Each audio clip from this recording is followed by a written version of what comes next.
A woman who peed herself her entire life is selling her wet underwear on OnlyFans. Air India is under fire after a passenger urinated on another passenger. And a general is fired for ordering his troops to take his mother grocery shopping. These are the weird stories for Thursday on Weird AF News, the only daily weird news podcast, hosted by a Los Angeles comedian inside a Los Angeles closet. No worries, guys. It's spacious. Yay! A woman who wet her pants for years now sells them on OnlyFans. Talk about turning one of your flaws into a profit. Here's a great story, guys. Never give up. Something that you're doing that might be deplorable to the rest of the world, you might be able to make some money at. Candy Dixon was once very ashamed of her incontinence. She had to hide it from everyone she knew. Can you imagine having incontinence where you have to think about whether or not you can even attend certain events? Like, how are you going to go to a wedding when you have incontinence? How are you going to be in a wedding when you have incontinence? Maybe you're a pastor. You got to get up and speak in front of others, but you have incontinence. You don't want to wet yourself in front of the whole church. Well, this woman, Candy Dixon, she's inspiring others with her incontinence. She's a single mother. She was bullied and ridiculed as a teenager for wetting herself in class. Imagine that. Horrible life for her growing up. You can imagine. Kids are so mean, too. Well, now Candy, the single mother who wets herself, is selling her wet underwear on OnlyFans. That's right. Candy Dixon has turned the thing that she once hated about herself into an income that not only pays all her bills, it provides for her family. Oh, the whole family's provided by her wet underwear. Fascinating. Candy is 29 years old. She lives in Camborne in the UK. She spent years ashamed, hiding her condition from everyone she knew, often wetting herself in class at school, hiding her washing from her parents. She didn't know she was suffering from a kidney disease, and she never sought help. By the time her parents found out what was actually happening with her, the now mother of three had scars all over her bladder from the infections, and she needed to have a kidney removed. She will be incontinent, doctors say, for the rest of her life. But she has finally found peace with wearing adult diapers and has found power in selling her underwear online. Now, on the one hand, you have Candy, who turned her flaw into a money-making empire, so kudos to her. But on the other hand, you have people who want to buy urinated underwear out there. That just seems odd to me. There are many different strange fetishes, though. I've covered many of them on Weird AF News. This ranks up there with one of the strangest. We have a quote from Candy in the story here. Well, I thought me whole life I would live in a bubble where I would have to wear a nappy when I go out and be ashamed of it. I was bullied about it, but my wet knickers are now the reason for me and the family and my children to be independent and have financial stability. Look at me, my wet knickers, saving the day. I just find it hilarious that people in England still use the word knickers. Guys, what are we doing? Knickers? Nappies? Okay. And you call the trunk of a car a boot. Yeah, that makes sense.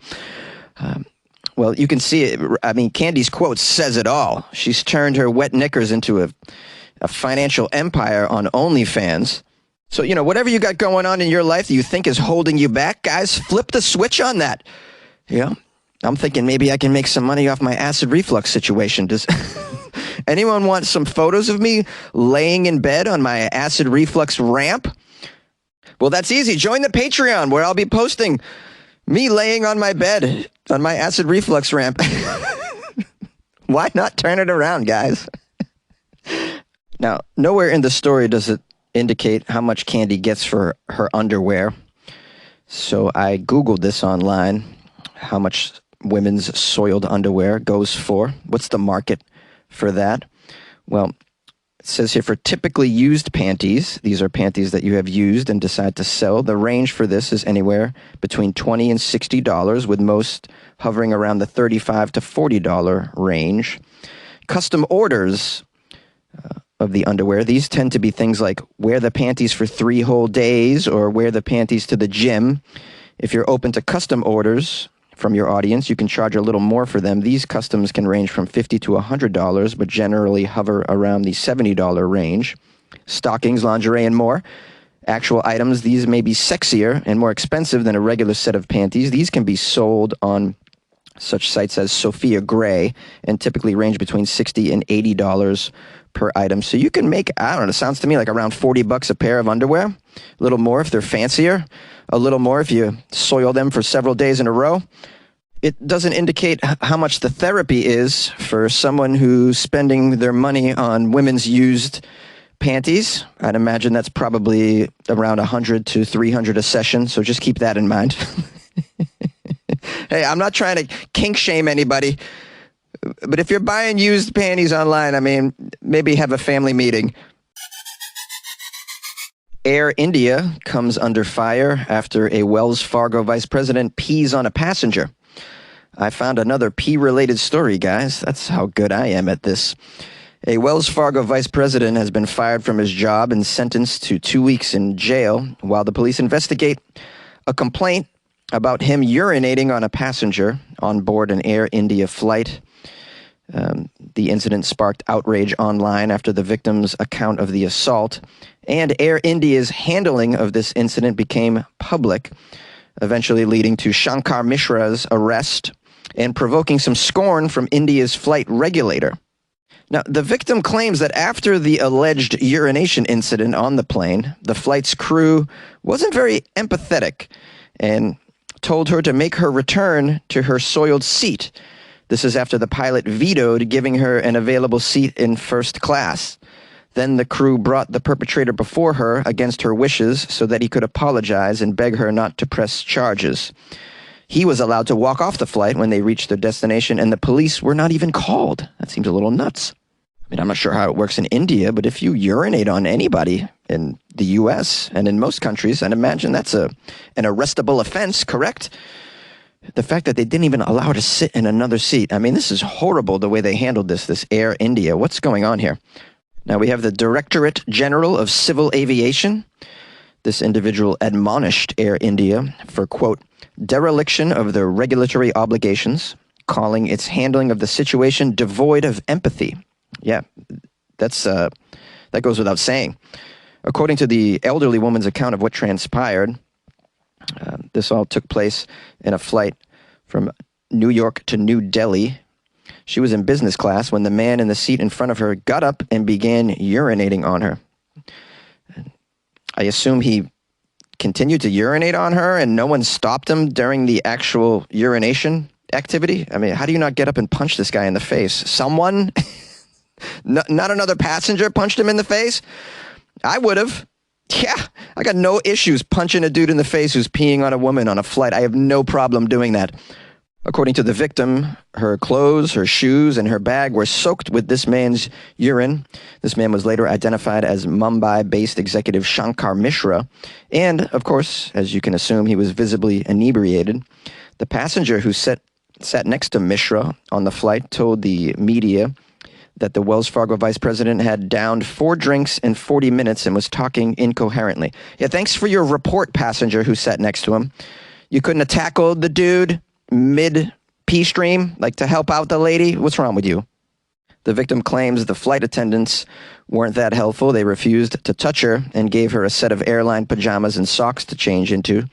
She was eventually given a crew member's seat for the duration of the flight after the pilot allegedly denied her an available seat in first class. After about 2 hours, she was then asked to return to the initial urine-soiled seat, she claims. Although the staff had spread sheets on the seat, the area was still very damp and reeking of urine. She refused to sit there, and who can blame her? Meanwhile, the flight attendants were having discussions with the man Mishra. The crew members eventually asked if he could apologize to her. Way to handle it, flight crew. That's just ridiculous. Now, the victim says in the face of his pleading and begging in front of her and her own shock and trauma, she found it very difficult to insist on his arrest and press charges against him at that time. The woman said later on her son-in-law lodged a complaint with Air India. That's the day after the flight. But they did not reach out for further investigation. She says she's only received a partial reimbursement for her flight ticket as well. While these flights are becoming more and more dangerous, unruly passengers just lashing out at not only the flight crew, but other passengers as well. I see a future where everyone boards a plane, they're given a very small taser, just in case a situation like this arises. You'll have to tase the passengers to make sure they don't take down the plane. And I'm all for it, man. Little mini tasers, okay? You ain't peeing on me on my flight. I'll tell you right now. You like podcasts? You're listening to my podcast. Maybe you thought to yourself, I'd like to make a podcast. Too difficult. No, not with Anchor.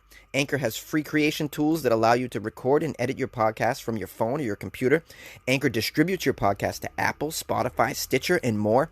They have advertising integration, so you can even make a little money off your podcast. Everything you need to make a podcast in one place. Download the free Anchor app or go to anchor.fm to get started. And good luck with your podcast. Good luck with your creation. Good luck with your life, man. A general was fired for ordering troops to take his mother shopping. A general with the California National Guard has been relieved of his duty after he reportedly ordered troops to take his mother shopping. Brigadier General Jeffrey Magram has been accused of forcing subordinates to perform other personal tasks as well, such as making an on-duty National Guard member drive him 120 miles to a dental appointment and coercing an underling to take his place in a mandatory training session. While Magram has denied these accusations, he says no one has ever complained about running errands for him before. Yeah, of course, because you're the general. Do you think they're going to complain? They complain to the general. You think that's going to get you somewhere? Of course, they just do what you tell them. You're the general, bro. No one says no. Your troops don't deny an order. Can't you be, arrested for that?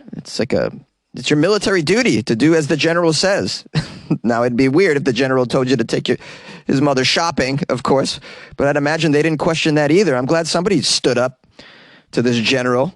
Now, in a statement to the Inspector General, Brigadier General Jeffrey says, quote, "Had I ever heard of any ethics issues like this from my subordinates, peers, or commanders, or perceptions of such, I would have corrected or addressed this on the spot." If you had heard of any ethics issue, it doesn't hit you that it's probably not okay to use troops to drive you to your dentist appointment and to get groceries and whatnot? Did you have them take you to the casino as well, Jeffrey? What else did you do? I want to know. This guy, Jeffrey. This is called abuse of power, I think, although I was never in the military. Now, it says here, after finding Jeffrey guilty of all these offenses, the National Guard Board has determined that he'll be, quote, involuntarily transferred to the U.S. Air Force Retired Service, which a spokesman claims is parallel to being fired. I don't know why you wouldn't just fire him, though. Right? Doesn't he deserve to be fired, in my opinion? The bigger issue here is who is going to take Jeffrey's mom shopping? Oh, the poor lady. She's got to get her groceries, man. Who's going to do it? I have an idea. Jeffrey has the time now to take his mom shopping. How about that? She's going to be pleased to hear that he just got canned. And now he can go with her to all her errands. I'm sure she's got doctor's appointments as well she's got to get to. Be a good son, Jeffrey. Take your mom to these appointments, eh? I didn't mean to make you cry. I just wanted to deliver you some weird news. It's so weird, and everything is weird. Oh, killing it. That's right. Killing it on another episode of Weird AF News, man. Just rocking it out in the new year. 2023, starting off strong, baby. And thank you for spending some time with me. Appreciate that. We'll continue to do these throughout the year, so I hope you'll be a subscriber to the show. Not all of them are winners, these episodes, I admit. It's mood dependent because it's a 5-day-a-week podcast, and sometimes I'm hungover. I'm not going to lie to you. This happens in my life. When you're a comedian and you stay out late and you do shows, and at that show they give you free drinks. Sometimes they only pay you in free drinks, unfortunately. You take advantage. And so, occasionally I get a little clunker, as they say. I think this one was good. I want to thank everyone who sent me articles for the episode, and I would invite you to send me more for tomorrow, which is going to be Florida Friday, guys. We're doing only weird news from Florida this week. If you happen to be new to the podcast and you don't know what we do on Fridays, it's only weird news from Florida. So email me your stuff. Links are welcome. It's funnyjones@gmail.com. You can drop them in my Instagram DM. You can just slide in the DMs with a link. It's @funnyjones. If you'd like to call the show, 646-450-2012. Yeah, the lines are open, baby. You can also text that number if you want to say what's up to me. That's okay. Lastly, if you'd like to support the show, you can join the Patreon. That's a good way to do it. It's patreon.com/weirdafnews, or go to weirdafnews.com. You can join the Patreon there right on the homepage by clicking on the Patreon banner. It's right next to buy a coffee, which you can also do. You can buy me a coffee, or multiple coffees if you'd like, right off the website, weirdafnews.com. Please consider supporting this one-man production that takes place in a hot closet. So, yeah, do something good for me, and you're doing something good for the world, I think. Yeah. Anyways, be safe out there. Be safe. People say be safe. What do we really mean? I don't know. I just keep saying it. Guys, be safe. Get home safely, guys. Get home safely. Yeah, get home safely.